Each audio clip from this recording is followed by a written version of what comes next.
आता पाहूया दिवसभरातल्या टॉप 9 राजकीय घडामोडी। राज्यात आता कमळाची परिस्थिती गंभीर आहे। 2029ला शिवसेना शिंदे आणि दादांची राष्ट्रवादी भाजपमध्ये विलीन होईल। अमित शहांच्या वक्तव्यावर जयंत पाटलांची प्रतिक्रिया।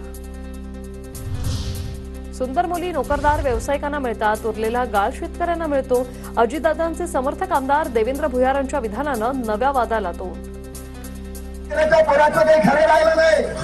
मध्ये येणारं जन्माला येणारं जे लेकरू आहे ते हेंबळ हांबळच निघत राहते। माय इल्लू पिल्लू त्याच्या पोटी बांधणाऱ्याचं पिल्लू। दादांनी आमदारांना नियंत्रणात ठेवावं, देवेंद्र भुयार यांनी केलेल्या विधानाचा यशोमती ठाकूरांकडून समाचार। महाराष्ट्रात वाचाळवीरांना बरे दिवस आलेत, प्रसिद्धी मिळत असल्यानं वाचाळवीरांचा सुळसुळाट। महात्मा गांधी जयंतीनिमित्त राज ठाकरेंचा हल्लाबोल। काँग्रेसची उपयुक्तता संपली आहे, त्यामुळे गांधीजींच्या सूचनेनुसार काँग्रेस विसर्जित केली पाहिजे। देवेंद्र फडणवीसांची काँग्रेसवर टीका।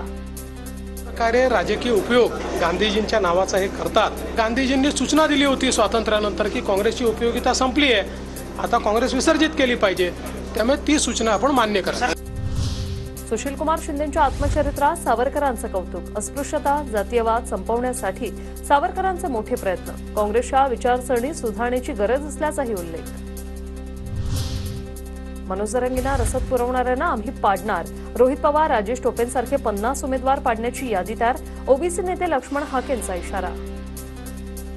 असो किंवा रोहित पवार असो, आम्ही आमचे 50 उमेदवार पाडणाऱ्या म्हणजे ज्यांना पाडायचं त्या उमेदवारांची आम्ही यादी बनवलेली आहे। नेत्यांच्या मागे न जाता दसरा मेळाव्याला एकत्र या, जरांगेंचं आवाहन। तर दसरा मेळाव्याच्या पार्श्वभूमीवर नांदेड, परभणी, हिंगोली, लातूर, धाराशिव आणि सोलापूरमध्ये उद्यापासून जरांगेंच्या बैठकांचा धडाका। मुकेश अंबानींनी रात्री 1 वाजता वर्षा निवासाने मुख्यमंत्री शिंदे यांची भेट घेतली। उद्धव ठाकरेंच्या भेटीनंतर मुकेश अंबानींनी शिंदेंची भेट घेतली। भेटीचं कारण अस्पष्ट, तर केंद्र आणि राज्यातलं सरकार उद्योगपतींचं। नाना पटोले यांची टीका।